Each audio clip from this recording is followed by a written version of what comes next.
I created the Children's Law Center in 1989. The Children's Law Center serves school-age children that come to us who have at-risk factors, usually that get them into different systems like the juvenile court or the child welfare system, or because they're struggling with school-related issues.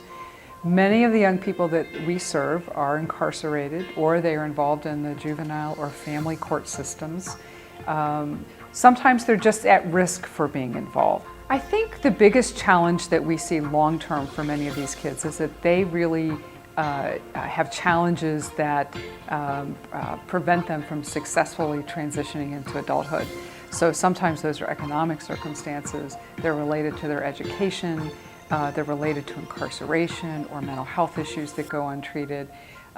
So, ultimately that's what we want for all kids, is to be safe and have an education and economic opportunities, because that's what healthy adults do.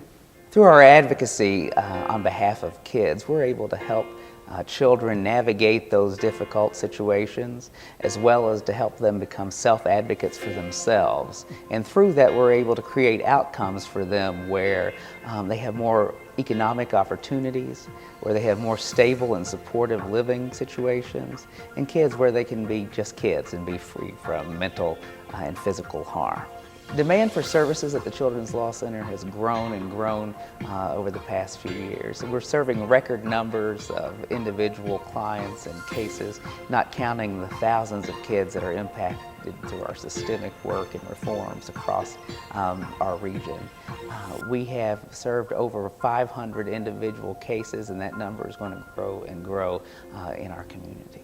Not only are we going to need more and more financial resources to impact a greater number of kids in our community, we're going to need increased community support and advocacy for the work of the Children's Law Centers and the issues that are important to the kids that we represent. I'd like to thank all of the people that support the Children's Law Center, whether it's through financial contributions or other forms of support. We just rely on that heavily in order to do the work that we do. So I'd like to thank you for hearing our story and for supporting the work of the Children's Law Center and finding more out about what we do for kids. Well, we want to thank Jeremy and Desiree and the Arthur Murray Dance Studio for preparing our dancers for tonight's event. We want to thank our dancers for their hard work and commitment and efforts in raising funds for tonight's competition. We want to thank everybody for being here, not only for attending, but for their support of the work of the Children's Law Center. And now it's time to meet our dancers.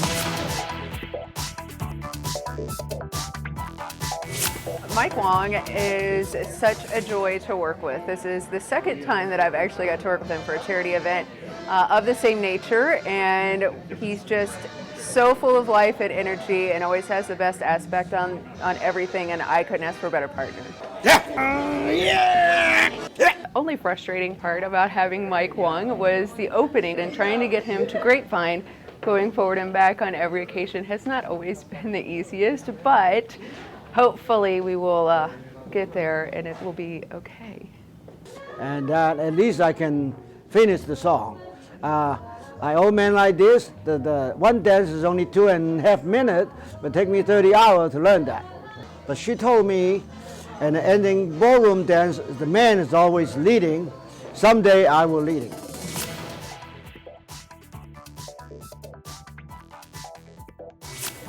It's going well. It's been a little bit of a challenge trying to get through the initial stages of learning the dance, but I think we've got it down now and we're working really hard to perfect it. I feel like we really clicked, and there's got to be some kind of trust there because the lift that we do, I really wouldn't let someone that I didn't trust do that. In. Oh, that's no, what it was. What was it? Oh, yeah.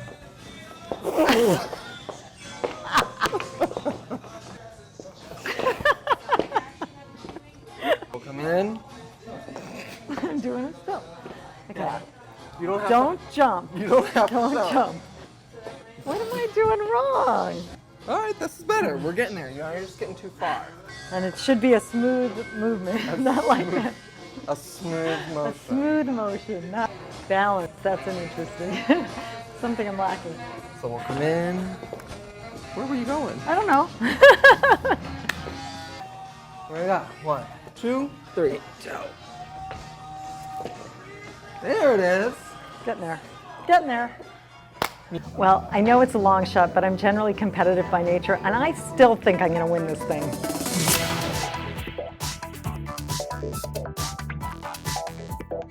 You know, we're doing a country song, so you know, country's all about getting loose, getting bluesy, getting feel. There were no dance lessons in Owen County when I was growing up. I don't even remember dancing much until the prom. You know, we've been working on these things called boot slaps, which I believe she's already been showing off to a few people. And the boot slapping part, she just really gets a kick out of. And she works with kids. And, you know, kids, you have to have patience with kids, just like you have to have patience with learning how to dance. So all of it's been challenging. So right there, you got to bring your feet together, okay? I think the footwork and the counting. 1, 2, 3, 4, 5, 6, 7, 8. Yes, I think I can win because I believe that my dance will be the most unusual that anyone will ever see. And the ending will captivate the audience. Charlie and I have talked from the very beginning that we want to win. And that's why I made his routine a little more challenging. Now the tummy whip, side pass, hammerlock, grapevine, underarm pass, sailor shuffle, sailor shuffle. Summer's a taskmaster, I'll tell you what. There's a little portion of the routine that Charlie's been struggling with since I first taught it to him. And every single time we do it without music, he's fine. But the moment the music goes on, there's an occasional meltdown. I think I've got a mental block now. Why? Can we just cut that? Yeah. Can we slow down the music? You know, focusing on an objective and pursuing it. So I think that's both the military and the legal training. I'm not so sure that the military background or the legal background has really had much of an effect. And it's kind of funny, it's usually at the part of our practice when Summer starts laughing. So I know that something's going not quite right. Got it. Are you sure? Yeah, got it. Never a problem again.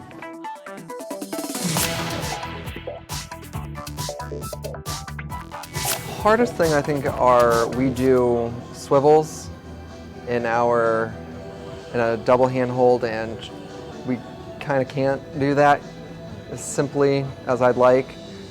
We also do pivot turn, and she also struggles with that a little bit, but we're coming along. She's getting the hang of it. The most challenging part of my routine, I think, has been spinning. I can spin better in these. Can you? Yes, but I So can't get my balance better. 3, rock, step, spin. Rock. It makes it closer to that point where it's supposed to spin. During. Right together? No, when I come back. And I know this sounds crazy, but just walking the right way is challenging. It takes a lot of practice. 7, 8. 1, 2, 3, 4, 5, 6, 7, 8. I think it's going to be me.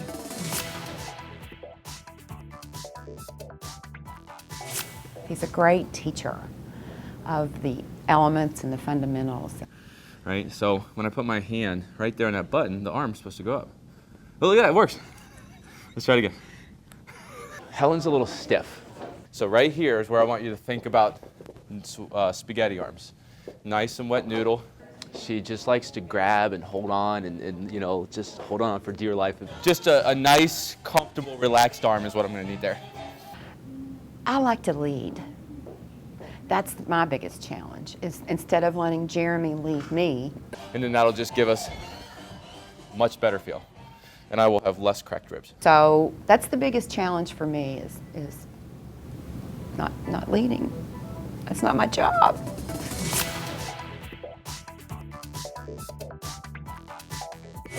I'm pretty sure there's no advantage in being a law professor and doing this. I need to remember which foot, okay. Wait.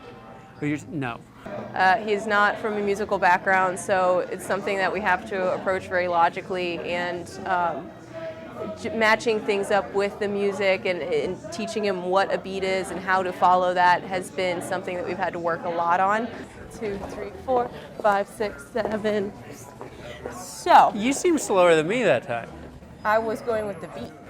Oh, okay. So we swing around. Oh, Left foot's we're normal. going that direction? Yeah. Okay. So we're going from here? Yeah. Okay. It doesn't help you if I move Not at out all. further, not at the end? Not at all. Okay.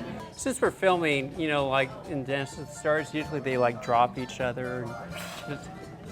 I think we should do that. I will not be a happy camper.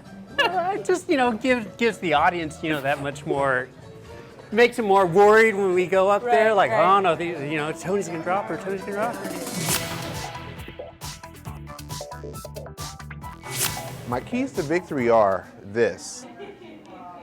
Most of the people who know me are laughing at me when I told them that, you know, hey, I'm going to be dancing. They've already laughed. So the bar of expectations is so completely low for me. All I can do is impress people, you know? So if we're like the Jacksons, I'm like the Tito of the Jacksons, you know? It's like no one expects anything of me. His routine is one of my favorites that I've ever put together, so I'm very excited for everybody to see it. But it's coming together nicely. Like I said, there's just been some parts that he found a lot more challenging than others. I'm missing something. Okay, so do you turn around again? Other foot, correct time, wrong foot. Nope, down. 8. 1. No, 1. Yes. Voices in my head are going to have to take a break so we can hear the music. Am I the voice in your head? You are. Good. Come on, Marcus. When one is Tito Jackson, one waits to be told where to go because one is never, ever in charge of anything as Tito. There's this thing that we do when I'm dancing, and I'm clearly messing up, which happens all the time. I reach my hand out to her. It's like a security blanket when I forgot what we're about to do. I reach my hand out, and she grabs me like I'm a little baby or something and just moves me in the area, which really hurts my masculinity, you know, but I live with it.